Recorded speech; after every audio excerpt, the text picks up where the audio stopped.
Ace your PTE exam with this easy-to-follow guide on conquering the Retell Lecture section. First, understand the task. You'll hear an audio lecture, usually around 6,090 seconds long, and then you'll have a short time to summarize it aloud. Your response is recorded for scoring. Step 1. Active listening and note-taking. As you listen, pay close attention to the main ideas, important details, and examples. Rapidly jot down keywords and phrases. Avoid writing full sentences. Think of this as your personal cheat sheet. It's critical to capture the core concepts. Some students prefer a mind map or a bullet point list. Experiment to find what works best for you.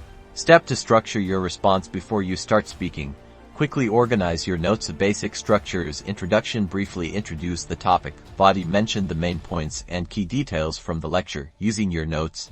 And conclusion. A short wrap-up. Step 3. Retelling the lecture. Start to speak confidently. Begin by stating the topic, then use your notes to explain the main points, using linking words like firstly, secondly, furthermore, and in conclusion. Try to speak within the time limit, which is exactly 40 seconds. This is a good guide. Try maintaining a good pace. Good pronunciation, fluency, and clear expression is the key. Do not go over the time limit. Final step. Practice, practice, practice. Familiarize yourself with different lecture topics and speaking conditions. Practice with sample tests. The more you practice, the easier it becomes. Good luck and happy studying for exam success.